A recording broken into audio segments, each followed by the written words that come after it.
ಇದೊಂದು ಹೊಸ ವಿಚಾರ. ನಿಮಗೆ ಇದು ಸ್ವಲ್ಪ ವಿಭಿನ್ನ ಅಥವಾ out of the box idea ಅಂತ ಅನಿಸ್ಲಿಕ್ಕೂ ಸಾಕು. ನಮ್ಮ ಸಮಾಜದಲ್ಲಿ ಪ್ರತಿಯೊಂದು ಧರ್ಮಕ್ಕೂ ಸಾಂಕೇತಿಕವಾಗಿ ಅದರದೇ ಆದ ಒಂದು ಬಣ್ಣವಿದೆ. ಕೇಸರಿ, ಹಸಿರು, ಹಳದಿ, ಬಿಳಿ, ಹೀಗೆ. ಈ ಧರ್ಮಗಳ ಬಣ್ಣಗಳನ್ನು ನಾವು ತಿನ್ನುವ ತರಕಾರಿ, ಹಣ್ಣು ಹಂಪಲುಗಳಿಗೆ ಅಪ್ಲೈ ಮಾಡಿದ್ರೆ ಹೇಗೆ? Let me simplify this. ನೀವು ಪಾಲಿಸುವ ಧರ್ಮದ ಬಣ್ಣಕ್ಕೆ ಸರಿ ಹೋಗುವಂತೆ ನಿಮ್ಮ ಆಹಾರ. ಈ ಲಾಜಿಕ್ ಪ್ರಕಾರ ಹಿಂದೂಗಳಿಗೆ ಕ್ಯಾರೆಟ್, ಕಿತ್ತಳೆ ಸಿಗಬಹುದು, ಕ್ರಿಶ್ಚಿಯನ್ಸ್ಗೆ ಪಪ್ಪಾಯ, ಮೂಲಂಗಿ, ಬಾಳೆಹಣ್ಣು ಕೊಡ್ಬೋದು. ಇನ್ನು ಮುಸ್ಲಿಮರು, ಅಯ್ಯೋ ಇವರದ ಅದೃಷ್ಟ ಮಾರ್ಯಾರೆ, ಎಲ್ಲ ಹಸಿರು ತರಕಾರಿ ಇವರ ಪಾಲಿಗೆ. ಆದ್ರೆ ಇಲ್ಲಿ ಒಂದು ಚಿಕ್ಕ ಸಮಸ್ಯೆ ಇದೆ. ನಮ್ಮ ದೇಶದಲ್ಲಿ ಸುಮಾರು 25 ಲಕ್ಷ ಜನ ನಾಸ್ತಿಕರು ಇದ್ದಾರೆ ಅಂತ ದಾಖಲೆಗಳು ಹೇಳ್ತವೆ. ನಾಸ್ತಿಕರಿಗೆ ಅವರದೇ ಆದ ಯಾವುದೇ ಬಣ್ಣವೂ ಇಲ್ಲ, ಹಾಗಾಗಿ ಬಹುಶಃ ಇವರಿಗೆ ತಿನ್ನುವ ಹಕ್ಕು ಕೊಡ್ಲಿಕ್ಕಾಗುವುದಿಲ್ಲ. ಇದು ವಿಭಿನ್ನ ಅಲ್ಲ, ವಿಚಿತ್ರ ಐಡಿಯಾ ಹಾಗೂ ಮೂರ್ಖತನದ ಪರಮಾವಧಿ ಅಂತೀರಾ? ನಮ್ಮ ಈ ಸಂಚಿಕೆಯ ವಿಷಯವೂ ಇದೆ.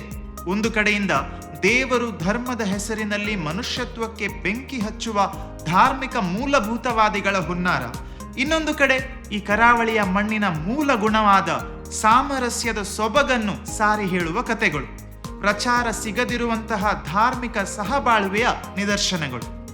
ಎಲ್ಲ ವೀಕ್ಷಕರಿಗೂ ನಮಸ್ಕಾರ.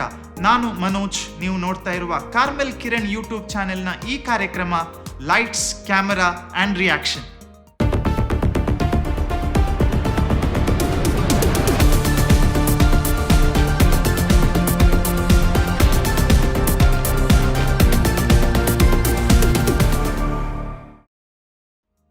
ಕಳೆದ ಕೆಲವು ತಿಂಗಳ ಹಿಂದೆ ಕರಾವಳಿಯಲ್ಲಿ ಪ್ರಾರಂಭವಾಗಿ ಇಡೀ ದೇಶದಲ್ಲೇ ಸುದ್ದಿ ಮಾಡಿದ ಈ ಧಾರ್ಮಿಕ ಬಣ್ಣಗಳ ಯುದ್ಧದ ಮೊದಲ ಭಾಗ ಶಿವಮೊಗ್ಗದಲ್ಲಿ ಯುವಕನೊಬ್ಬನ ಕೆಂಪು ರಕ್ತ ಹರಿಯುವುದರೊಂದಿಗೆ ಮುಗಿದಿದೆ. ಓಹ್, ತಪ್ಪಾಯಿತು. ಆ ಭಗವಂತ ಎಲ್ಲಾ ಧರ್ಮದವರ ದೇಹದೊಳಗೂ ಒಂದೇ ಬಣ್ಣದ ರಕ್ತ ಹಾಕಿದ್ದಾನೆ ಅಂತ ಮರೆತೇ ಬಿಟ್ಟೆ. ಬಹುಶಃ ಭಗವಂತನಿಗೆ ಈ ಬಣ್ಣದ ರಾಜಕೀಯ ಆಟದಲ್ಲಿ ಆಸಕ್ತಿ ಇರಲಿಲ್ಲ ಅಂತ ಕಾಣಿಸ್ತದೆ. ಆದರೆ ಒಂದಂತೂ ಸತ್ಯ, ಇದುವರೆಗೂ ನಾವು ನೋಡಿದ್ದು, ಅನುಭವಿಸಿದ್ದು ಒಂದು ಟ್ರೇಲರ್ ಮಾತ್ರ. 1 ವರ್ಷದೊಳಗೆ ರಾಜ್ಯದಲ್ಲಿ ವಿಧಾನಸಭಾ ಚುನಾವಣೆ ನಡೆಯಲಿಕ್ಕಿದೆ. ಹಾಗಾಗಿ ಪಿಕ್ಚರ್ ಅಭಿ ಬಾಕಿ ಹೇ ಮೇರೆ ದೋಸ್ತ್ ಅಂತ ಗ್ಯಾರಂಟಿ ಕೊಟ್ಟು ಹೇಳ್ಬೋದು. ನಿಮಗೆ ಈ ಎಲ್ಲಾ ರಾದ್ಧಾಂತ ನೋಡಿ ಮನಸ್ಸಲ್ಲಿ ಸಿಟ್ಟು, ಅಸಹಾಯಕತೆ, ನಮ್ಮ ವ್ಯವಸ್ಥೆಯ ಬಗ್ಗೆ ನಾಚಿಕೆ ಹಾಗೂ ಧರ್ಮದ ನಶೆ ಏರಿಸಿಕೊಂಡು ಬ್ರೈನ್ ವಾಶ್ಗೊಳಗಾದ ನಮ್ಮ ಯುವ ಜನಾಂಗದ ಬಗ್ಗೆ ಸ್ವಲ್ಪ ಕರುಣೆ, ಈ ಸಮ್ಮಿಶ್ರ ಭಾವನೆಗಳ ಬಿರುಗಾಳಿ ಎದ್ದಿದೆ ತಾನೆ. ಇದೇ ಬಿರುಗಾಳಿ ನಮ್ಮ ಸಮಾಜ ಎತ್ತ ಮುಖ ಮಾಡುತ್ತಿದೆ ಎಂಬ ಆತಂಕಕಾರಿ ಪ್ರಶ್ನೆಯ ಸುನಾಮಿಯನ್ನು ಸೃಷ್ಟಿಸಿದೆ. ಈ ಸುನಾಮಿಯನ್ನು ಒಬ್ಬ ಮುಗ್ಧ ಮಗುವಿನ ಮಾತುಗಳಿಂದ ಶಾಂತಗೊಳಿಸುವ ಒಂದು ಕಿರುಚಿತ್ರವನ್ನು ವಿಶ್ಲೇಷಿಸುವ ಪ್ರಯತ್ನ ನಮ್ಮದು. ಈ ಹಿಂದಿ ಕಿರುಚಿತ್ರದ ಹೆಸರಿದೆ ಲಡ್ಡು, ಫುಡ್ ಫಾರ್ ಥಾಟ್.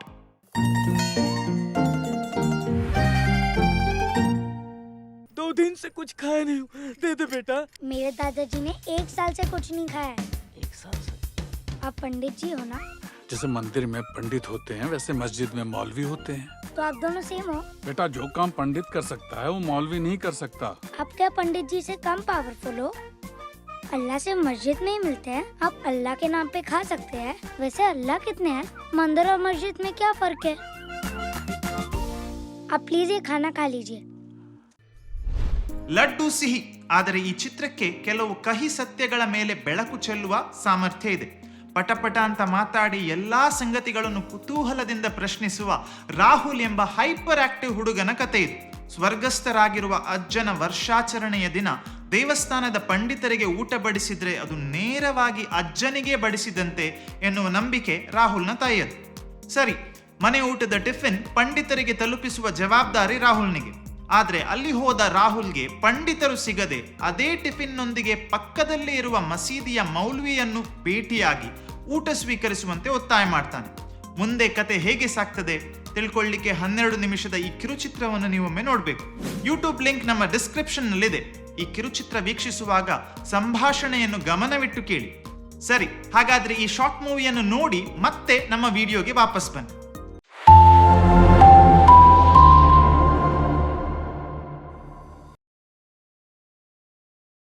ನಮ್ಮ ಕರಾವಳಿಯಲ್ಲಿ ಇತ್ತೀಚೆಗೆ ಯಾರೋ ಒಬ್ಬ ನಾಯಕ ಅನ್ಯ ಧರ್ಮದ ಬಗ್ಗೆ ಪ್ರಚೋದನಾಕಾರಿ ಭಾಷಣ ಮಾಡಿದ್ರೆ, ಮಾಡ್ಲಿಕ್ಕೆ ಕೆಲಸ ಇಲ್ಲದ 4 ಜನ ಯುವಕರು ಯಾರೋದೋ ಧಾರ್ಮಿಕ ಆಚರಣೆಗಳನ್ನು ಅವಹೇಳನ ಮಾಡುವ ಮೀಮ್ಸ್, ರೀಲ್ಸ್ ಮಾಡಿ ಸೋಷಿಯಲ್ ಮೀಡಿಯಾದಲ್ಲಿ ಕಮೆಂಟ್ ಹಾಕಿದ್ರೆ ಅದು ಭಾರೀ ವೈರಲ್ ಆಗ್ತದೆ.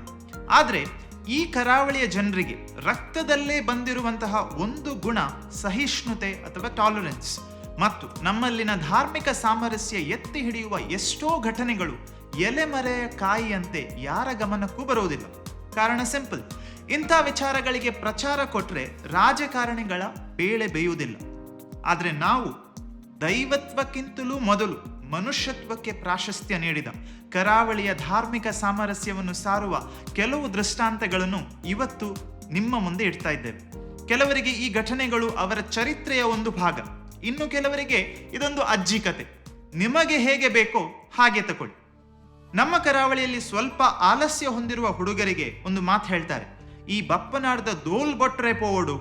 ಮುಲ್ಕಿಯಿಂದ ಸ್ವಲ್ಪ ಮುಂದೆ ಹೋದ್ರೆ ಸಿಗುವ ಬಪ್ಪನಾಡು ಶ್ರೀ ದುರ್ಗಾ ಪರಮೇಶ್ವರಿ ದೇವಸ್ಥಾನ ನಮ್ಮ ಧಾರ್ಮಿಕ ಸಾಮರಸ್ಯಕ್ಕೆ ಹಿಡಿದ ಕೈಗನ್ನಡಿ.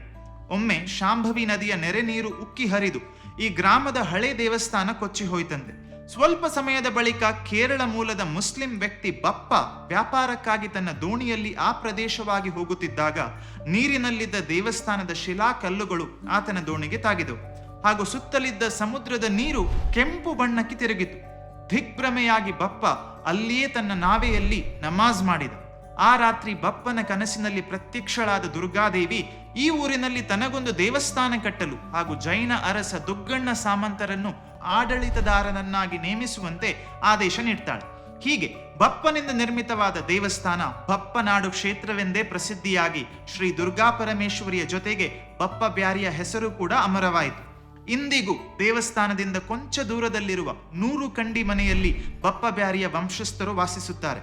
ದೇವಸ್ಥಾನದ ರಥೋತ್ಸವ ಈ ಮನೆ ಬಳಿಯಿಂದ ಪ್ರಾರಂಭವಾಗಿ ಬಪ್ಪ ಬ್ಯಾರಿಯ ಕುಟುಂಬಸ್ಥರಿಗೆ ಪ್ರಥಮ ಪ್ರಸಾದ ಸಲ್ಲಿಸುತ್ತಾರೆ. ಬದಲಾಗಿ ಈ ಮುಸ್ಲಿಂ ಕುಟುಂಬ ದೇವಸ್ಥಾನಕ್ಕೆ ಕಾಣಿಕೆಯನ್ನು ನೀಡುತ್ತದೆ. ಈ ಸಂದರ್ಭದಲ್ಲಿ ಬಪ್ಪನಾಡು ಪರಿಸರದ ಕ್ರಿಶ್ಚಿಯನ್ ಹೂವಿನ ಬೆಳೆಗಾರರು ಮಲ್ಲಿಗೆ ಹೂವನ್ನು ದೇವಸ್ಥಾನಕ್ಕೆ ನೀಡುತ್ತಾರೆ. ಈ ಕಥೆಯನ್ನು ಒಳಗೊಂಡ ಬಪ್ಪನಾಡು ಕ್ಷೇತ್ರ ಮಹಾತ್ಮೆ ಯಕ್ಷಗಾನ ಪ್ರಸಂಗ ಕರಾವಳಿಯಲ್ಲಿ ಅನೇಕ ವರ್ಷಗಳಿಂದ ಆಡಿ ತೋರಿಸ್ತಾ ಇದ್ದಾರೆ. ಅಂದಹಾಗೆ ಬಪ್ಪನಾಡಿನ ಢೋಲು ಹೊಡೆದವರು ಚುರುಕಿನ ಸ್ವಭಾವ ಪಡೆದು ಜವಾಬ್ದಾರಿಯುತ ವ್ಯಕ್ತಿಯಾಗುತ್ತಾರೆ ಎನ್ನುವ ಪ್ರತೀತಿಯೂ ಇದೆ. ಇನ್ನು ಮುಲ್ಕಿಯಿಂದ ಕಿನ್ನಿಗುಳೆ ಕಡೆಗೆ ಹೊರಟ್ರೆ ಅಲ್ಲಿ ದಾಮಸ್ಕಟ್ಟೆಯ ಕಿರೆಂ ರೆಮೆದಿಯಮ್ಮನವರ ಚರ್ಚ್ ಇದೆ. ಇಲ್ಲಿ 240 ವರ್ಷಗಳಿಂದ ಪಾಲಿಸಿಕೊಂಡು ಬಂದಿರುವ ಅಪೂರ್ವ ಸಂಪ್ರದಾಯವಿದೆ. 1784ರಲ್ಲಿ ಮಂಗಳೂರು ಕ್ರಿಶ್ಚಿಯನ್ ಮೇಲೆ ಟಿಪ್ಪುವಿನ ಆಕ್ರಮಣವಾದಾಗ ಅವನ ಅಧಿಕಾರಿಗಳು ಕಿರೆಂ ಚರ್ಚ್ ಅನ್ನು ಕೆಡವಿ ಅದರ ಕಲ್ಲುಗಳನ್ನು ಮುಲ್ಕಿಗೆ ಸಾಗಿಸುವಂತೆ ಆದೇಶಿಸಿದ್ರು. ಆಗ ತಾಳಿಪಾಡಿ ಗೊತ್ತು, ಅಂಗಡಿ ಗೊತ್ತು, ಐಕಳ ಬಾವ ಗೊತ್ತು ಎನ್ನುವ 3 ಹಿಂದೂ ಶೆಟ್ಟಿ ಮನೆತನದವರು ಮುಂದೆ ಬಂದು ಈ ಚರ್ಚಿಗೆ ಉಪಯೋಗಿಸಿದ ಕಲ್ಲುಗಳು ಅತ್ಯಂತ ಭಾರವಾಗಿವೆ, ಅವುಗಳನ್ನು ತೆಗೆಬೇಕಾದ್ರೆ ಗೋಡೆಯನ್ನೇ ಸ್ಫೋಟಿಸಬೇಕಾಗಬಹುದು ಎನ್ನುವ ತಪ್ಪು ಮಾಹಿತಿಯನ್ನು ಟಿಪ್ಪುವಿನ ಸೈನಿಕರಿಗೆ ರವಾನಿಸಿದ್ರು. ಗೊಂದಲಕ್ಕೀಡಾದ ಟಿಪ್ಪುವಿನ ಸೈನಿಕರು ಇದು ಆಗುವ ಹೋಗುವ ಕೆಲಸ ಅಲ್ಲ ಅಂತ ಹಿಂದಿರುಗಿದ್ರು. ಚರ್ಚ್ ಉಳಿಯಿತು. ಆ ದಿನದಿಂದ ಇವತ್ತಿನವರೆಗೂ ಚರ್ಚ್ ಅನ್ನು ರಕ್ಷಿಸಿದ ಈ 3 ಹಿಂದೂ ಮನೆತನದ ಸದಸ್ಯರಿಗೆ ಚರ್ಚ್ ವಾರ್ಷಿಕ ಹಬ್ಬದ ಸಮಯದಲ್ಲಿ ಧರ್ಮಗುರುಗಳು ಬಾಳೆಗೊನೆಯನ್ನು ನೀಡಿ ಸಾರ್ವಜನಿಕವಾಗಿ ಅಭಿನಂದಿಸುವ ಹೃದಯ ಸ್ಪರ್ಶಿ ದೃಶ್ಯ ಕಳೆದ 2 ಶತಮಾನಗಳಿಂದ ಕಿರೆಂ ಪರಿಸರದಲ್ಲಿ ಕಾಣಸಿಗುತ್ತದೆ. ಇದೇ ರೀತಿಯ ಇನ್ನೊಂದು ರೋಚಕ ಇತಿಹಾಸ ಶಿರುವ ಆರೋಗ್ಯ ಮಾತೆಯ ಚರ್ಚ್ನಲ್ಲಿ ದಾಖಲಾಗಿದೆ. ಶಿರ್ವದ ಕೋಡಿ ಶೆಟ್ರ ಮನೆತನದಲ್ಲಿ ಹೆಣ್ಣು ಮಕ್ಕಳೇ ಹುಟ್ಟುತ್ತಿರಲಿಲ್ಲ ಅಂತೆ. ಆಗ ಅವರು ತಮ್ಮ ಕುಟುಂಬದಲ್ಲಿ ಹೆಣ್ಣು ಮಗುವೊಂದು ಹುಟ್ಟಿದ್ರೆ ನಮ್ಮ ಜಮೀನನ್ನ 1 ಪಾಲನ್ನು ಆರೋಗ್ಯ ಮಾತೆಗೆ ದಾನವಾಗಿ ನೀಡುತ್ತೇವೆ ಎನ್ನುವ ಹರಕೆ ಹೊತ್ತು. ಅವರ ಆಸೆ ಫಲಿಸಿತು. ಮನೆಯಲ್ಲಿ ಮುದ್ದಾದ ಹೆಣ್ಣು ಮಗುವಿನ ಜನನವಾಯಿತು. ಹೀಗೆ ಈ ಶೆಟ್ಟಿ ಮನೆತನದವರು ಹಳೇ ಹಿತ್ಲು ಎಂಬಲ್ಲಿ ದಾನವಾಗಿ ನೀಡಿದ ಜಾಗದಲ್ಲೇ ಮುಂದೊಂದು ದಿನ ಟಿಪ್ಪುವಿನ ಬಂಧನದಿಂದ ಮುಕ್ತರಾದ ಕ್ರೈಸ್ತರು ಶಿರ್ವದ ಹಳೆ ಇಗರ್ಜಿ ಸ್ಥಾಪಿಸಿದರು. ಇದಕ್ಕಾಗಿ ಹಿಂದೂಗಳನ್ನು ಚರ್ಚ್ ವಾರ್ಷಿಕ ಹಬ್ಬದ ಸಮಯದಲ್ಲಿ ಸನ್ಮಾನಿಸುವ ಸಂಪ್ರದಾಯ ಬಹಳಷ್ಟು ಕಾಲ ಶಿರ್ವದಲ್ಲಿ ಜಾರಿಯಲ್ಲಿತ್ತು. ಸುಮಾರು 1 ದಶಕದ ಹಿಂದೆ ನಾರಾವಿ ಚರ್ಚ್ ವ್ಯಾಪ್ತಿಯ ಕ್ರೈಸ್ತ ಭಕ್ತಾದಿಗಳ ಒಂದು ವಿಶಿಷ್ಟ ಸೇವಾ ಕಾರ್ಯ ಎಲ್ಲರ ಮೆಚ್ಚುಗೆಗೆ ಪಾತ್ರವಾಗಿತ್ತು.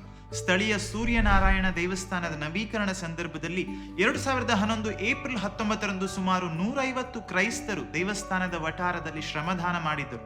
ಹಾಗಾಗಿ ದೇವಸ್ಥಾನದ ಉತ್ಸವ ಮೆರವಣಿಗೆಯಲ್ಲಿ ಅವರಿಗೆ ದೊರೆತ ವಿಶೇಷ ಆಹ್ವಾನವನ್ನು ಮನ್ನಿಸಿ ದೇವರ ಮುಂದೆ ನಾವೆಲ್ಲ ಒಂದೇ ಎನ್ನುವ ಟ್ಯಾಬ್ಲೋ ಕೂಡ ನಾರಾವಿ ಚರ್ಚ್ ವತಿಯಿಂದ ಪ್ರದರ್ಶಿತವಾಗಿತ್ತು. ನಮ್ಮ ಊರಿನ ಹಿಂದೂ ಬಾಂಧವರು ಅಯ್ಯಪ್ಪ ಸ್ವಾಮಿಯ ವ್ರತ ಹಿಡಿದು ಕೇರಳದ ಶಬರಿಮಲೆಗೆ ಹೋಗುವುದನ್ನು ನಾವು ನೋಡಿದ್ದೇವೆ.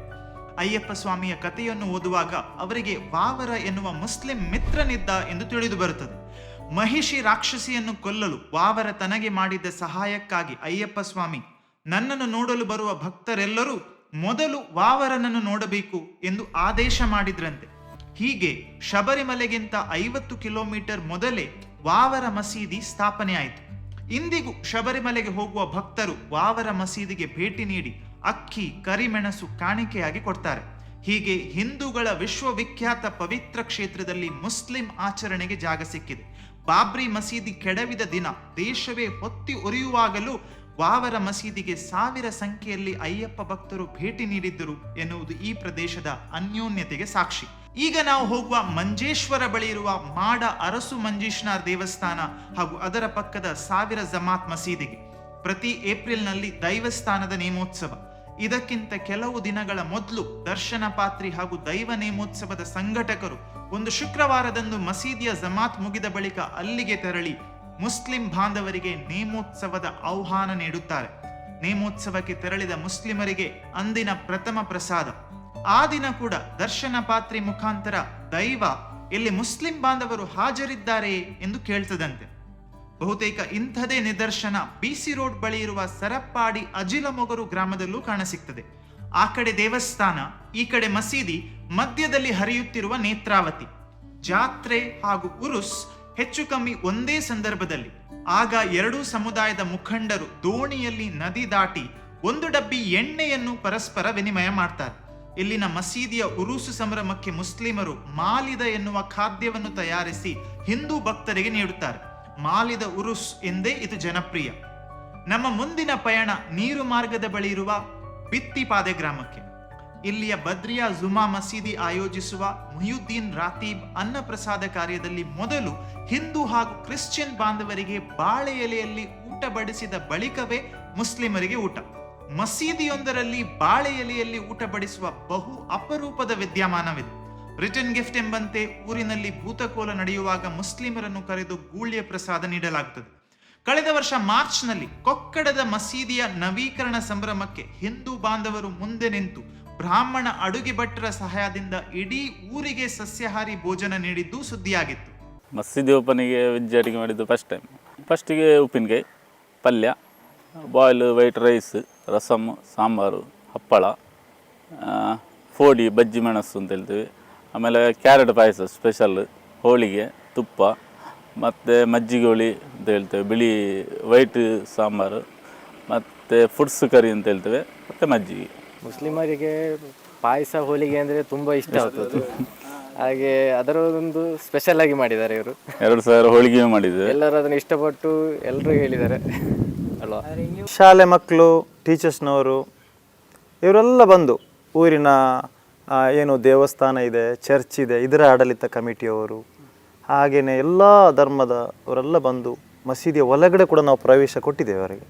ನಾವು ಎಲ್ಲಿವರೆಗೆ ಹೋಗ್ತೇವೆ ಮಸೀದಿ ಒಳಗಡೆ ಅಲ್ಲಿವರೆಗೂ ಅವರನ್ನು ಕೂಡ ನಾವು ಕರ್ಕೊಂಡು ಹೋಗಿದ್ದೆವು. ಯಾಕೆ ನೋಡಲಿ ನಮ್ಮ ಮಸೀದಿ ಏನು ಅಂತೇಳಿ ಅಂತ. ಎಲ್ಲಕ್ಕಿಂತಲೂ ವಿಶೇಷ ಕುಂಬ್ಳೆ ಬಳಿ ಇರುವ ಅರಿಕಾಡಿ ಭಗವತಿ ಅಲಿ ಚಾಮುಂಡಿ ದೈವಸ್ಥಾನ. ಇಲ್ಲಿನ ಒಂದು ದೈವ ಅಲಿಭೂತ, ಮತ್ತೊಂದು ಚಾಮುಂಡಿ. ಹಿಂದೂ ಮುಸ್ಲಿಮರು ಜೊತೆಯಾಗಿ ಇಲ್ಲಿ ಪೂಜೆ ಸಲ್ಲಿಸ್ತಾರೆ. ಅಂಡಮಾನ್ನಿಂದ ಬಂದ ದುಷ್ಟ ಮಾಂತ್ರಿಕ ಅಲಿಯನ್ನು ಭಗವತಿ ದೇವಿ ಶಿಕ್ಷಿಸಿದ ಬಳಿಕ ಆತನ ಮನ ಪರಿವರ್ತನೆಯಾಗಿ ಆತ ದೇವಿಯ ಸೇವಕನಾಗಿ ಈ ಕ್ಷೇತ್ರದಲ್ಲಿ ನೆಲೆಸಿದ ಎನ್ನುವ ನಂಬಿಕೆ ಈ ಆಚರಣೆಗಳಿಗೆ ಆಧಾರ. ಇದರ ಜೊತೆ ಕಾರ್ಕಳ ಅತ್ತೂರು ಚರ್ಚ್ ಮಹೋತ್ಸವಕ್ಕೆ ಸಾವಿರ ಸಂಖ್ಯೆಯಲ್ಲಿ ಆಗಮಿಸುವ ಹಿಂದೂ ಮುಸ್ಲಿಂ ಬಾಂಧವರು, ಗಣಪತಿ ವಿಸರ್ಜನೆ ಹಾಗೂ ಇತರ ಶುಭ ಸಂದರ್ಭಗಳ ಮೆರವಣಿಗೆಯಲ್ಲಿ ಪಾಲ್ಗೊಳ್ಳುವವರಿಗೆ ತಂಪು ಪಾನೀಯ ವಿತರಿಸುವ ಕ್ರಿಶ್ಚಿಯನ್ ಮುಸ್ಲಿಂ ಯುವಕರು, ಸಾಂತ್ಮಾರಿ ಸಂದರ್ಭ ಕ್ರಿಶ್ಚಿಯನ್ನರ ಪರಮ ಪ್ರಸಾದ ಮೆರವಣಿಗೆಯ ಹೊತ್ತು ತಮ್ಮ ಮನೆಯ ಆವರಣ ಗೋಡೆಯ ಮೇಲೆ ದೀಪಗಳನ್ನಿಟ್ಟು ಗೌರವ ಸಲ್ಲಿಸುವ ಹಿಂದೂ ಬಾಂಧವರು. ಕರಾವಳಿಯ ಸೌಹಾರ್ದತೆಯ ದೃಷ್ಟಾಂತಗಳು ಹಲವು.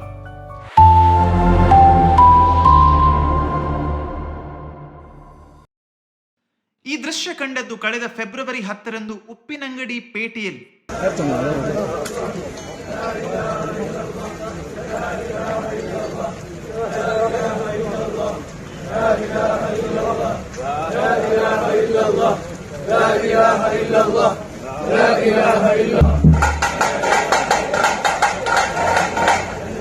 ಬ್ಯಾಂಡ್ ವಾದ್ಯದೊಂದಿಗೆ ಪರಸ್ಪರ ಬಣ್ಣಗಳನ್ನು ಎರಚುತ್ತಾ ಸಂಭ್ರಮದ ಮೆರವಣಿಗೆಯಲ್ಲಿದ್ದ ಹಿಂದೂ ಬಾಂಧವರು ಮತ್ತು ಮುಸ್ಲಿಂ ವ್ಯಕ್ತಿಯೊಬ್ಬನ ಶವಯಾತ್ರೆಯನ್ನು ಕಂಡು ಅವರು ಮೌನವಾಗಿ ನಿಂತು ಗೌರವ ಸಲ್ಲಿಸಿದ ರೀತಿ.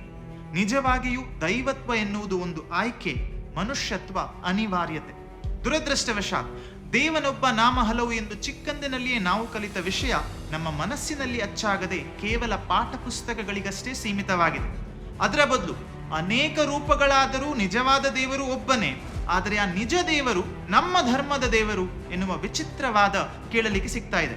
ಯಾವ ದೇವರು, ಯಾರ ಧರ್ಮ ಮೊದಲು ಸ್ಥಾಪನೆ ಆದದ್ದು ಅಂತ ಕೇಳುವುದು ಕೋಳಿ ಮೊದಲೋ ಮೊಟ್ಟೆ ಮೊದಲೋ ಅಂತ ಕೇಳಿದಂತೆ. ಯಾಕಂದ್ರೆ ಮಾನವ ಜೀವಂತವಾಗಿರುವ ತನಕ ಕಷ್ಟಗಳಿವೆ, ಕಷ್ಟ ಇರುವ ತನಕ ದೇವರು ಎನ್ನುವ ಶಕ್ತಿ ಬೇಕು, ದೇವರು ಇರುವ ತನಕ ಧರ್ಮ ಜಾತಿಗಳಿವೆ, ಧರ್ಮಗಳಿರುವ ತನಕ ತನ್ನದೇ ಧರ್ಮ ದೊಡ್ಡದು ಎನ್ನುವ ಸ್ವಾರ್ಥವಿದೆ. ಇನ್ನೊಂದು ಇಂಟ್ರೆಸ್ಟಿಂಗ್ ವಿಷಯ ಅಂದ್ರೆ, ಯಾವುದೇ ಧರ್ಮದ ಬುನಾದಿ ಅಥವಾ ಫೌಂಡೇಶನ್ ವೈಚಾರಿಕತೆ, ವಿಜ್ಞಾನ ಆಗಲು ಸಾಧ್ಯ ಇಲ್ಲ. ಬದಲಾಗಿ ಭಕ್ತಿ, ಶ್ರದ್ಧೆ, ಫೇತ್ ಇವುಗಳೇ ಧರ್ಮದ ಆಧಾರ. ಆದರೆ ವೈಚಾರಿಕತೆ ಮತ್ತು ಭಕ್ತಿ ಎರಡು ವೈರುಧ್ಯಗಳು. Logic and faith are two contradictory concepts. In fact ಎಲ್ಲಿ ಲಾಜಿಕ್ ಮುಗಿಯುತ್ತದೆಯೋ ಅಲ್ಲಿ ಭಕ್ತಿ, ಶ್ರದ್ಧೆ ಶುರುವಾಗ್ತದೆ. ಇದೇ ಕಾರಣಕ್ಕಾಗಿ ಜೀಸಸ್ ಸತ್ತವರಿಗೆ ಜೀವ ನೀಡಿದ್ದು ಹೇಗೆ, ಶ್ರೀಕೃಷ್ಣ ಪರಮಾತ್ಮ ತನ್ನ ಕಿರು ಬೆರಳಲ್ಲಿ ಗೋವರ್ಧನ ಗಿರಿಯನ್ನು ಎತ್ತಿದ್ದು ಹೇಗೆ, ಪ್ರವಾದಿ ಮೊಹಮ್ಮದ್ ಚಂದ್ರನನ್ನು 2 ತುಂಡಾಗಿ ಕತ್ತರಿಸಿದ್ದು ಹೇಗೆ ಎಂಬ ವಿಚಾರಗಳನ್ನು ಯಾವುದೇ ಕೋರ್ಟ್ನಲ್ಲಿ ಸಾಬೀತು ಮಾಡಲು ಸಾಧ್ಯವಿಲ್ಲ. ಅದು ಅವರವರ ಭಕ್ತಿಗೆ ಬಿಟ್ಟ ವಿಚಾರ. ನಮ್ಮ ಧರ್ಮ ಮಾತ್ರ ಶ್ರೇಷ್ಠ ಅಂತ ಎಷ್ಟೇ ನಾವು ಬಾಯಿ ಬಡ್ಕೊಂಡ್ರು, ನಮ್ಮ ಕಣ್ಣ ಮುಂದೆ ಇತರ ಧರ್ಮಗಳಲ್ಲೂ ಪವಾಡಗಳಾಗ್ತವೆ, ಅಲ್ಲಿಯೂ ದುರ್ಘಟನೆಗಳು ಸಂಭವಿಸ್ತವೆ. ದೇವಸ್ಥಾನದ ಮೇಲೆ ಮಳೆ ಸುರಿಸುವ ಭಗವಂತ ಮಸೀದಿಯನ್ನು ಮರೆಯುವುದಿಲ್ಲ. ಚರ್ಚ್ ಗೋಡೆಗಳ ಮೇಲೆ ಬೆಳಕು ಬೀರುವ ಸೂರ್ಯನ ಕಿರಣಗಳು ಗುರುದ್ವಾರವನ್ನು ಕತ್ತಲೆಯಲ್ಲಿಡುವುದಿಲ್ಲ. ಧರ್ಮದ ಬಗೆಗಿನ ಸತ್ಯಾನ್ವೇಷಣೆ ನಾವು ಅಗೆದಷ್ಟು ಆಳ ಹಾಗೂ ನಿಗೂಢವಾಗ್ತಾ ಸಾಕ್ತದೆ. ಒಂದು ಉದಾಹರಣೆ ಗಮನಿಸಿ. 2000 ವರ್ಷಗಳ ಹಿಂದೆ ಗ್ರೀಕ್ ಸಂಸ್ಕೃತಿಯಲ್ಲಿ ಜುಪಿಟರ್ ಎನ್ನುವ ದೇವರ ಆರಾಧನೆಯನ್ನು ಲಕ್ಷಾಂತರ ಜನ ಬಹಳಷ್ಟು ಸಮಯ ಮಾಡಿದ್ರು.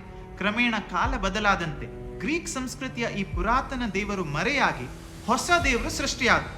ಇವತ್ತು ಯಾರಾದ್ರೂ ನಿಮ್ಮಲ್ಲಿ ನಾನು ಬೆಳಿಗ್ಗೆ ಎದ್ದು 2 ಗಂಟೆ ಜುಪಿಟರ್ನ ಪೂಜೆ ಮಾಡ್ತೇನಂತ ಹೇಳಿದ್ರೆ ಅದು ಹಾಸ್ಯಾಸ್ಪದ ವಿಷಯ ಅಂತ ನೀವು ಹೇಳ್ಬೋದು.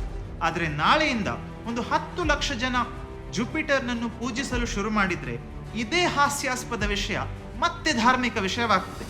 ಇನ್ನೊಂದು ಉದಾಹರಣೆ, ಕ್ರಿಶ್ಚಿಯನ್ ಮತ್ತು ಇಸ್ಲಾಂ ಧರ್ಮಕ್ಕಿರುವ ಅನೇಕ ಸಾಮ್ಯತೆಗಳು ಅಥವಾ ಸಿಮಿಲಾರಿಟೀಸ್. ಕೆಲವು ಚಾರಿತ್ರಿಕ ವ್ಯಕ್ತಿಗಳ ಹೆಸರು ಬೈಬಲ್ ಮತ್ತು ಕುರಾನ್ ಎರಡರಲ್ಲೂ ಉಲ್ಲೇಖಿಸಲ್ಪಟ್ಟಿವೆ. ಅಲ್ಲಿ ಅಬ್ರಹಾಂ, ಇಲ್ಲಿ ಇಬ್ರಾಹಿಂ ಆಗಿದ್ದಾರೆ. Gabriel, Jibril, Jacob, Yakob, Moses, Musa, Jesus, Isa, Mary, Maryam. ಎರಡೂ ಕತೆಗಳಲ್ಲಿನ ಪಾತ್ರಧಾರಿಗಳು ಒಂದೇ ಆದರೂ ಕತೆ ಬೇರೆ.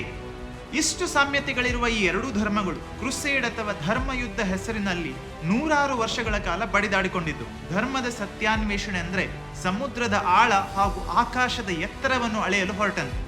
ಬಹುಶಃ ಸ್ವಲ್ಪ ಕಾಮನ್ ಸೆನ್ಸ್ ಉಪಯೋಗಿಸಿ ನೋಡಿದ್ರೆ ನಮಗೆ ಒಂದು ದಾರಿ ಇದೆ.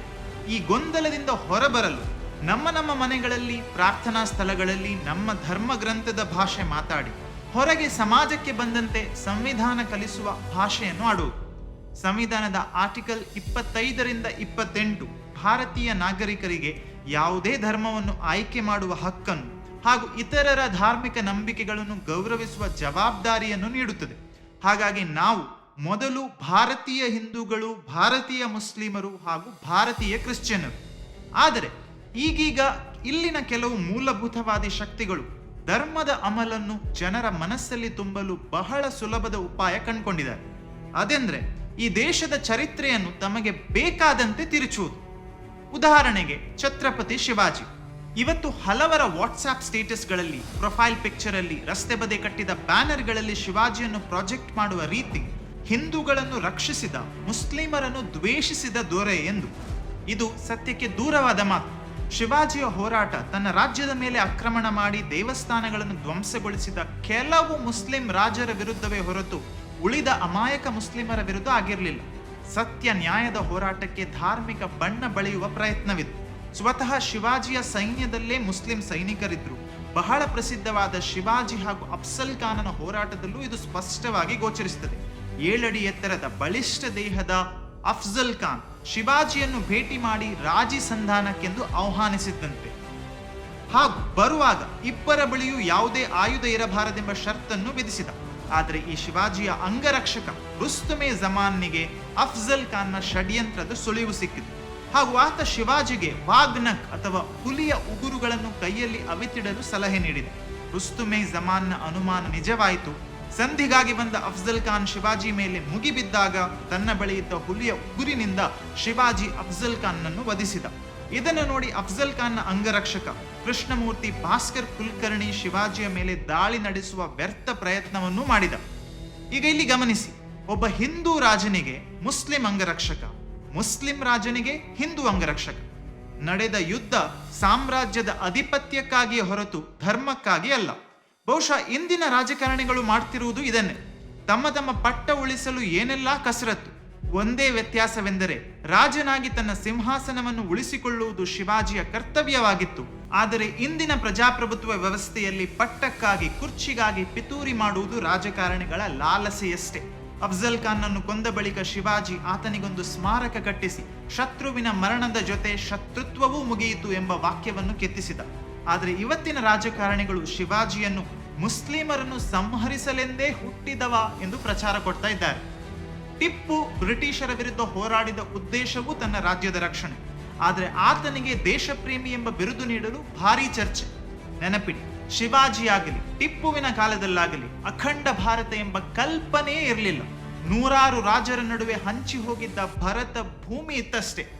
ಹಾಗಾಗಿ ಇಂತಹ ವಾಟ್ಸ್ಆಪ್ ಯೂನಿವರ್ಸಿಟಿಗಳು ನೀಡುವ ತಿರುಚಿದ ಸತ್ಯಗಳನ್ನು ಅರ್ಥೈಸಬೇಕಾದ್ರೆ ಕೂಪಮಂಡೂಕರಾಗದೆ ಎಲ್ಲಾ ಧರ್ಮಗಳ ಬಗ್ಗೆ ಸಾಮಾನ್ಯ ಜ್ಞಾನ ಹೊಂದಿರುವುದು ಅಗತ್ಯ.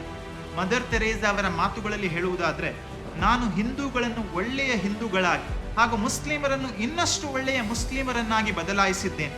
ಈ ಪ್ರಕ್ರಿಯೆ ಎಂದಿಗೂ ಮತಾಂತರವಾಗಲು ಸಾಧ್ಯವಿಲ್ಲ. ಇದು ಇಂದಿನ ಸಮಾಜಕ್ಕೆ ಅಗತ್ಯವಿರುವ ನಿಜವಾದ ಪರಿವರ್ತನೆಯ ಹೊರತು ಆಸಕ್ತಿಯೇ ಇಲ್ಲದಿರುವವರ ಮುಂದೆ ಹೋಗಿ ಅಲೆಲುಯ ಎಂದು ಕಿರುಚುವುದಲ್ಲ. ಪ್ರಸ್ತುತ ಕಾಲದ ಅತ್ಯಂತ ಮಿಸ್ಇಂಟರ್ಪ್ರಿಟೆಡ್ ಶಬ್ದ ಜಿಹಾದ್. ಇದರ ನಿಜವಾದ ಅರ್ಥ ತಮ್ಮ ಹೃದಯದಲ್ಲಿರುವ ಕೆಟ್ಟತನದ ವಿರುದ್ಧ ಹೋರಾಡುವುದೇ ಹೊರತು ಮುಸ್ಲಿಂ ಅಲ್ಲದ ವ್ಯಕ್ತಿಯ ತಲೆ ಕಡಿದು ಅಲ್ಲಾಹು ಅಕ್ಬರ್ ಎಂದು ಕಿರುಚುವುದಲ್ಲ. ಇವತ್ತು ಅನೇಕ ಕಡೆ ಕಾಣಸಿಗುವ ಇನ್ನೊಂದು ವಾಕ್ಯ ಧರ್ಮೋ ರಕ್ಷತಿ ರಕ್ಷಿತ. ಇಲ್ಲಿ ಧರ್ಮ ಎಂದ್ರೆ ಹಿಂದೂ, ಮುಸ್ಲಿಂ, ಕ್ರೈಸ್ತ ಎಂದು ವಿಂಗಡಿಸುವ ಧರ್ಮವಲ್ಲ. ಮಹಾಭಾರತದ ಈ ವಾಕ್ಯಕ್ಕೆ ವಿಶಾಲ ಅರ್ಥ ಇದೆ. ನೀವು ನ್ಯಾಯ ಮತ್ತು ಸತ್ಯವನ್ನು ರಕ್ಷಿಸಿದ್ರೆ ನಿಮ್ಮನ್ನೇ ರಕ್ಷಿಸಿಕೊಂಡಂತೆ ಎನ್ನುವ ವಿಶಾಲ ಅರ್ಥದಲ್ಲಿ ಧರ್ಮ ಎನ್ನುವ ಪದದ ಬಳಕೆಯಾಗಿದೆ. ಆದ್ರೆ ಇಂದು ಎಲ್ಲೋ ಪಾರ್ಕ್ ಅಲ್ಲಿ ಕೂತಿರುವನ್ನು ಹೊಡೆದು ಬಡಿದು ಧರ್ಮೋ ರಕ್ಷತಿ ರಕ್ಷಿತ ಎಂದು ವಿಕೃತವಾಗಿ ಚೀರಾಡುವವರು ಇದ್ದಾರೆ. ಹಾಗೆ ಇಲ್ಲಿನ ಅಲ್ಪಸಂಖ್ಯಾತರಿಗೆ ನೀವು ಈ ದೇಶದವರೇ ಅಲ್ಲ, ಎಲ್ಲಿಂದಲೋ ಬಂದವರು ಎಂದು ಕೂಗಾಡುವುದು ಹೊಸ ಟ್ರೆಂಡ್. ಎಲ್ಲಿಂದಲೋ ಬಂದವರಾದ್ರೆ ಅವರು ಟ್ರಂಪ್ ಅಥವಾ ಪುತಿನ್ರಂತೆ ಕಾಣಬೇಕಿತ್ತು. ಆದ್ರೆ ಅವರು ಹಾಗಿಲ್ವಲ್ಲ. ಕಾರಣ ಅವರ ಅಜ್ಜ ಮುತ್ತಜ್ಜರು ಈ ಮಣ್ಣಿನಲ್ಲೇ ಹುಟ್ಟಿದ್ದು. ಆದರೆ ಆ ಕಾಲದ ಪರಿಸ್ಥಿತಿಗೆ ತಕ್ಕಂತೆ ಬಲವಂತವಾಗಿಯೋ ಅಥವಾ ಸ್ವ ಇಚ್ಛೆಯಿಂದ ಅವರು ಹಿಂದೂ ಧರ್ಮವನ್ನು ತ್ಯಜಿಸಿದ್ರು ಎನ್ನುವುದಷ್ಟೇ ಸತ್ಯ. ಸಂವಿಧಾನ ಶಿಲ್ಪಿ ಡಾಕ್ಟರ್ BR ಅಂಬೇಡ್ಕರ್ ಕೂಡ ಇಂಥವರಲ್ಲಿ ಒಬ್ರು. ನಮ್ಮಲ್ಲಿದ್ದ ಜಾತಿ ವ್ಯವಸ್ಥೆ, ಅಸಮಾನತೆ ಇದಕ್ಕೆ ಒಂದು ಕಾರಣ. ಆದರೆ ಇಂಥ ಘಟನೆಗಳು ದುರದೃಷ್ಟಕರ. ಹಾಗಂತ ಶತಮಾನಗಳ ಹಿಂದೆ ನಡೆದ ಈ ಕಹಿ ಘಟನೆಗಳಿಗೆ ಈಗಿನ ಪೀಳಿಗೆ ಪ್ರಾಯಶ್ಚಿತ ಮಾಡಬೇಕೆಂದ್ರೆ ಅದು ಎಷ್ಟು ಸರಿ? ಮಾಗಿರುವ ಗಾಯಗಳನ್ನು ಮತ್ತೆ ಕೆರೆದು ಜೀವಂತವಾಗಿಸಿದ್ರೆ ಅದರಿಂದ ಯಾರಿಗೆ ಲಾಭ? ಒಬ್ಬ ವ್ಯಕ್ತಿಯ ಆಹಾರ ಶೈಲಿ, ಭಾಷೆ, ಉಡುಗೆ ತೊಡುಗೆ ಒಂದು ನಿರ್ದಿಷ್ಟ ಧರ್ಮದ ಸಂಕೇತಗಳೇ ಆಗ್ಬೇಕಂತ ಏನು ನಿಯಮ ಇಲ್ಲ. ಹಿಜಾಬ್ ಬಗ್ಗೆ ಇಷ್ಟೊಂದು ರಂಪಾಟವಾದಾಗ ನಮ್ಮಲ್ಲಿ ಅನೇಕರಿಗೆ ಭಾರತದ ಹಲವು ಭಾಗಗಳಲ್ಲಿ ಇತರ ಧರ್ಮದ ಮಹಿಳೆಯರು ತಮ್ಮ ತಲೆ ಕಾಣಿಸದಂತೆ ಸೆರಗನ್ನು ಹೊದ್ಕೊಳ್ತಾರೆ ಎಂಬ ವಿಷಯದ ಮಾಹಿತಿಯೇ ಇರಲಿಲ್ಲ. ಇನ್ನು ಭಾಷೆಯ ವಿಷಯಕ್ಕೆ ಬಂದ್ರೆ, ಭಾಷೆ ಒಂದು ಪ್ರದೇಶದ್ದೇ ಹೊರತು ನಿರ್ದಿಷ್ಟ ಧರ್ಮಕ್ಕೆ ಸೀಮಿತವಾಗಿಲ್ಲ. ಭಟ್ಕಳ, ಕಾರವಾರ ಕಡೆ ನೀವು ಹೋದ್ರೆ ನವಾಯತ್ ಮುಸ್ಲಿಮರ ಮಾತೃಭಾಷೆ ಕೊಂಕಣಿ. ಮುಸ್ಲಿಂ ಧರ್ಮವನ್ನು ಆಧಾರವಾಗಿಟ್ಟುಕೊಂಡು ದೇಶದ ವಿಭಜನೆಗೆ ಬೇಡಿಕೆ ಇಟ್ಟ ಮೊಹಮ್ಮದ್ ಅಲಿ ಜಿನ್ನಾ ಸ್ವತಃ ಮದ್ಯಪಾನ ಮಾಡಿ ಹಂದಿ ಮಾಂಸ ಸೇವಿಸುವ, ತನ್ನ ಧರ್ಮವನ್ನೇ ಪಾಲಿಸದ ಓರ್ವ ನಾಯಕರಾಗಿದ್ದರು ಎನ್ನುವುದಕ್ಕೆ ಸಾಕಷ್ಟು ಪುರಾವೆಗಳಿವೆ. ಹಿಂದುತ್ವ ಒಂದು ಸಾಮಾಜಿಕ ಮತ್ತು ರಾಜಕೀಯ ಅಸ್ಮಿತೆ ಎಂದು ಪ್ರತಿಪಾದಿಸಿದ VD ಸಾವರ್ಕರ್ ಸ್ವಘೋಷಿತ ನಾಸ್ತಿಕರಾಗಿದ್ದರು ಎಂಬ ವಿಚಾರ ರಾತ್ರೋರಾತ್ರಿ ಪಂಪೆಲ್ ಫ್ಲೈಓವರ್ ಮೇಲೆ ಅವರ ಹೆಸರು ಗೀಚಲು ಹೊರಟಿನವನಿಗೆ ಖಂಡಿತ ಗೊತ್ತಿರಲಿಕ್ಕಿಲ್ಲ. ನಮ್ಮ ಫಿಲ್ಮ್ಗಳಲ್ಲಿ ಧಾರ್ಮಿಕ ಪಾತ್ರಗಳನ್ನು ಅದ್ಭುತವಾಗಿ ನಿರ್ವಹಿಸಿದ ಕಮಲ್ ಹಾಸನ್, ಜಾನ್ ಅಬ್ರಹಾಂ, ಅನೇಕ ಸ್ಮರಣೀಯ ಭಕ್ತಿಗೀತೆಗಳನ್ನು ನೀಡಿದ ಬಾಲಿವುಡ್ ಗೀತ ರಚನೆಕಾರ ಜಾವೇದ್ ಅಖ್ತರ್ ಈ ಎಲ್ಲರೂ ತಾವು ನಾಸ್ತಿಕರು ಎಂದು ಬಹಿರಂಗವಾಗಿ ಒಪ್ಪಿದ್ದಾರೆ. ಪದ್ಧತಿ, ಸಂಸ್ಕೃತಿ, ಆಚಾರ ವಿಚಾರಗಳು, ಧರ್ಮ ಈ ದೇಶದ ಕಾನೂನಿನ ಚೌಕಟ್ಟಿನಲ್ಲಿ ಅವರವರು ಮಾಡಬಹುದಾದ ಆಯ್ಕೆಯಷ್ಟೇ. ಗೋವಾ ಇನ್ಕ್ವಿಸಿಷನ್, ದೇಶ ವಿಭಜನೆ ಸಂದರ್ಭದ ನರಮೇಧ, ಕಾಶ್ಮೀರಿ ಪಂಡಿತರ ಹತ್ಯಾಕಾಂಡ, Godhra, Babri Masjid, Mangaluru church attack NRC ಪ್ರತಿಭಟನೆ, ಹೀಗೆ ಅಸಂಖ್ಯ ಕರಾಳ ಘಟನೆಗಳು ಧರ್ಮದ ಹೆಸರಿನಲ್ಲಿ ನಮ್ಮ ದೇಶದಲ್ಲಿ ಸಂಭವಿಸಿದ್ರೂ ನಾವು ಪಾಠ ಕಲಿತಂತೆ ಕಾಣಿಸ್ತಿಲ್ಲ.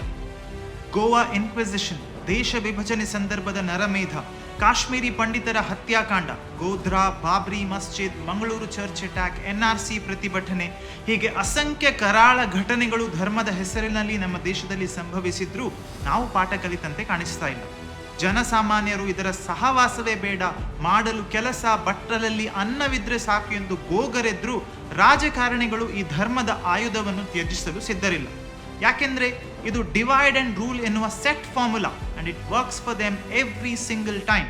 ಇದನ್ನೇ ಬಳಸಿ ಬ್ರಿಟಿಷರು 190 ವರ್ಷಗಳ ಕಾಲ ನಮ್ಮನ್ನು ಆಳಿದ್ದು. ಈ ಧರ್ಮದ ರಕ್ತ ದೋಕುಳಿಯಲ್ಲಿ ಪ್ರತಿ ಧರ್ಮದ ವ್ಯಕ್ತಿಯ ರಕ್ತ ಹರಿದಿದೆ. ಎಲ್ಲಾ ಧರ್ಮದ ತಾಯಂದಿರು ತಮ್ಮ ಮಗನನ್ನು ಕಳ್ಕೊಂಡಿದ್ದಾರೆ. ಒಂದಂತೂ ನಿಜ, ಒತ್ತಾಯದಿಂದ ಯಾರ ಮೇಲೂ ನಮ್ಮ ಧರ್ಮವನ್ನು ಹೇರಲು ಸಾಧ್ಯವಿಲ್ಲ.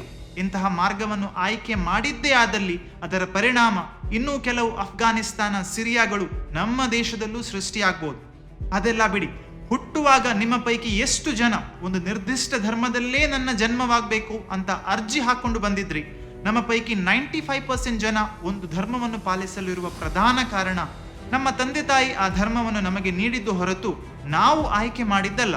ಹೇಗೆ ಡ್ರೈವಿಂಗ್ ಲೈಸೆನ್ಸ್ ಪಡೆಯಲು, ಮತ ಚಲಾಯಿಸುವ ಅಧಿಕಾರ ಪಡೆಯಲು, ಮದುವೆಯಾಗಲು ಈ ದೇಶದಲ್ಲಿ ಒಂದು ನಿರ್ದಿಷ್ಟ ಪ್ರಾಯದ ಅಗತ್ಯವಿದೆಯೋ, ಹಾಗೆ ಎಲ್ಲಾ ತಂದೆ ತಾಯಂದಿರು ಮಕ್ಕಳಿಗೆ ಯಾವುದೇ ಧರ್ಮವನ್ನು ಕಲಿಸದೆ ಅವರಿಗೆ 18-20 ವರ್ಷವಾದಾಗ ಎಲ್ಲಾ ಧರ್ಮಗಳ ಬಗ್ಗೆ ಸ್ವಲ್ಪ ಮಾಹಿತಿ ನೀಡಿ ಅವರಿಗೆ ಬೇಕಾದ ಧರ್ಮ ಆಯ್ಕೆ ಮಾಡಲು ಹೇಳಿದ್ರೆ ಹೇಗೆ? ನಿಮ್ಮ ಧರ್ಮವೇ ಸಾರ್ವಕಾಲಿಕ ಸತ್ಯ ಎಂದು ನಂಬುವ ನಿಮಗೆ ನಮ್ಮ ಮಕ್ಕಳು ಬೇರೊಂದು ಧರ್ಮ ಆಯ್ಕೆ ಮಾಡಿಯಾರು ಎಂಬ ಇನ್ಸೆಕ್ಯೂರಿಟಿ ಅಥವಾ ಅಸುರಕ್ಷತಾ ಭಾವ ಖಂಡಿತ ಬರ್ಬಾರ್ತಾನೆ. ಹಾಗಾಗಿ ನನ್ನ ಧರ್ಮವೇ ಶ್ರೇಷ್ಠ ಎಂದು ವಾದಿಸುವ ಬದಲು ನನ್ನ ಧರ್ಮ ನನಗೆ ಶ್ರೇಷ್ಠ ಎನ್ನುವುದು ಪರಿಜ್ಞಾನ ಅಲ್ವೇ? ಧರ್ಮಕ್ಕಾಗಿ ಜೀವ ನೀಡಿದವರು ಇದ್ದಾರೆ, ಜೀವ ತೆಗೆದವರು ಇದ್ದಾರೆ. ಜರ್ಮನ್ ತತ್ವಜ್ಞಾನಿ ಕಾರ್ಲ್ ಮಾರ್ಕ್ಸ್ ಎಂದೋ ಹೇಳಿದ ಮಾತುಗಳು, religion is the opium of people. ಧರ್ಮ ಜನರಿಗೆ ಒಂದು ನಶೆ ಇದ್ದಂತೆ. ಈ ಮಾತುಗಳು ಇವತ್ತು ನಿಜವಾಗ್ತಾ ಇವೆ ಅಂತ ಭಾಸವಾಗ್ತಿದೆ. ಕೆಲವು ಕೊನೆಯ ಮಾತುಗಳು. ಇವರ ಹೆಸರು ಫಾದರ್ ಡೆನಿಸ್ ಚಿರಮಿಲ್, ಕೇರಳದವರು. ಕೆಲವು ವರ್ಷಗಳ ಹಿಂದೆ ತನ್ನ 2 ಕಿಡ್ನಿಗಳನ್ನು ಕಳ್ಕೊಂಡು ಜೀವನ್ಮರಣ ಸ್ಥಿತಿಯಲ್ಲಿದ್ದ ಗೋಪಿನಾಥನ್ ಎನ್ನುವ ಅಪರಿಚಿತ ಹಿಂದೂ ಯುವಕನಿಗೆ ತನ್ನ ಒಂದು ಕಿಡ್ನಿಯನ್ನೇ ದಾನ ಮಾಡಿದ ಕಿಡ್ನಿ ಫಾದರ್. ಇಂತಹ ಒಂದು ತ್ಯಾಗ ನಿಮ್ಮಿಂದ ಹೇಗೆ ಸಾಧ್ಯ ಆಯಿತು ಎಂದು ಪತ್ರಕರ್ತನೋರ್ವ ಪ್ರಶ್ನಿಸಿದಾಗ ಫಾದರ್ ಡೆನಿಸ್ ಚಿರಮಿಲ್ ನೀಡಿದ ಉತ್ತರ, ನನ್ನ ಯೇಸು ಕ್ರಿಸ್ತ ಪರರಿಗಾಗಿ ಜೀವವನ್ನೇ ನೀಡಿದ. ನಾನು ಕನಿಷ್ಠ ಪರರು ಜೀವಿಸುವುದಕ್ಕಾಗಿ ಆದ್ರೂ ಬದುಕುವ ಕೆಲಸವನ್ನಾದ್ರೂ ಮಾಡ್ಬೋದಲ್ವಾ?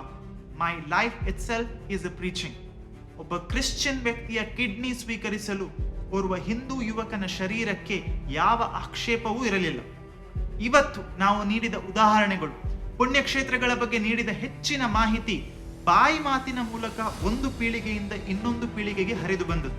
ಕೆಲವು ಘಟನೆಗಳಿಗೆ ಚಾರಿತ್ರಿಕ ದಾಖಲೆಗಳು ಸಿಗಬಹುದು, ಇನ್ನು ಕೆಲವು ಕಾಲ್ಪನಿಕವೂ ಆಗಿರಬಹುದು.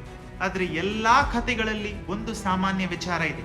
ಇಲ್ಲಿ ವಿಭಿನ್ನ ಮತಗಳ ಜನರ ಹೂವಿನಂತಹ ಧಾರ್ಮಿಕ ಭಾವನೆಗಳನ್ನು ಸಾಮರಸ್ಯ ಎಂಬ ದಾರದಲ್ಲಿ ಪೋಣಿಸಿ ಏಕದೇವನ ಪಾದಗಳಿಗೆ ಸಮರ್ಪಿಸಲಾಗಿದೆ. ಇದೇ ಮಾನವ ಕುಲದ ಪರಮ ಸತ್ಯ. ಈ ಸರಳ ಸತ್ಯವನ್ನು ಅರ್ಥ ಮಾಡಿಕೊಂಡ್ರೆ ಮರಣದ ಬಳಿಕ ಸ್ವರ್ಗ ಪ್ರಾಪ್ತಿಯಾಗ್ತದೆ ನಮಗೆ ಗೊತ್ತಿಲ್ಲ. ಆದ್ರೆ ಹೀಗೆ ನನ್ನ ಧರ್ಮ ನಿನ್ನ ಧರ್ಮ, ಶಾಲ್, ಹಿಜಾಬ್, ಮಂದಿರ, ಮಸೀದಿ ಎಂದು ಕಚ್ಚಾಡಿಕೊಂಡಲ್ಲಿ ನಾವು ಜೀವಂತವಾಗಿರುವಾಗಲೇ ಇಲ್ಲೇ ನಾವೊಂದು ನರಕವನ್ನು ಸೃಷ್ಟಿ ಮಾಡಿಕೊಳ್ತೇವೆ ಎಂಬುದು ಶತಸಿದ್ಧ. ಭಾರತದಂತಹ ಬಹುಧರ್ಮೀಯ ವೈವಿಧ್ಯಮಯ ದೇಶದಲ್ಲಿ ಬದುಕುವಾಗ ನಮ್ಮಲ್ಲಿ ಭಿನ್ನಾಭಿಪ್ರಾಯಗಳು ಬರುವುದು ಸಹಜ. ಮಾತುಕತೆ, ಸಂಧಾನದಂತಹ ಹಲವು ಮಾರ್ಗಗಳು ಇದಕ್ಕಿವೆ. ಇನ್ನು ನಮಗೆ ಅನ್ಯಾಯವಾಗುತ್ತಿದೆ ಎನ್ನುವಾಗ ಸಂವಿಧಾನ, ಕಾನೂನು ಇದರ ಆಧಾರವಿದೆ. ಚರ್ಚೆಗೆ, ಹೊಸ ವಿಚಾರಗಳಿಗೆ ಆಸ್ಪದ ನೀಡುವುದು ನಮ್ಮ ಉದ್ದೇಶ. ನಿಮ್ಮ ಅಭಿಪ್ರಾಯಗಳನ್ನು ಕಮೆಂಟ್ ಸೆಕ್ಷನ್ನಲ್ಲಿ ತಿಳಿಸಿ. ವಿಡಿಯೋ ಇಷ್ಟವಾಯಿತು ಅಂದರೆ ನಿಮ್ಮ ಸ್ನೇಹಿತರ ಜೊತೆಗೂ ಶೇರ್ ಮಾಡಿ. In any case we agree to disagree. ಮುಗಿಸುವ ಮೊದಲು ಮಹಾಭಾರತದಲ್ಲಿ ಶ್ರೀಕೃಷ್ಣನ ಅಮರ ಮಾತುಗಳಿವೆ. ಪರಿತ್ರಾಯ ಸಾಧುನ ವಿನಾಶಾಯ ಚ ದುಷ್ಕೃತ ಧರ್ಮ ಸಂಸ್ಥಾಪನಾರ್ಥಾಯ ಸಂಭವಾಮಿ ಯುಗೆ ಯುಗೆ.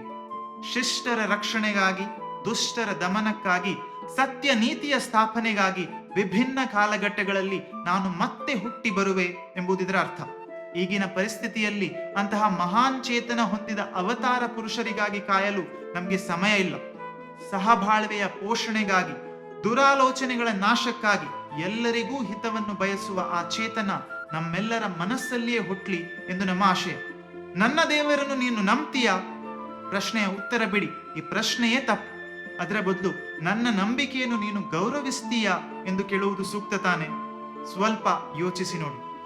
ಸರ್ವೇ ಜನ ಸುಖಿನೋ ಭವಂತು.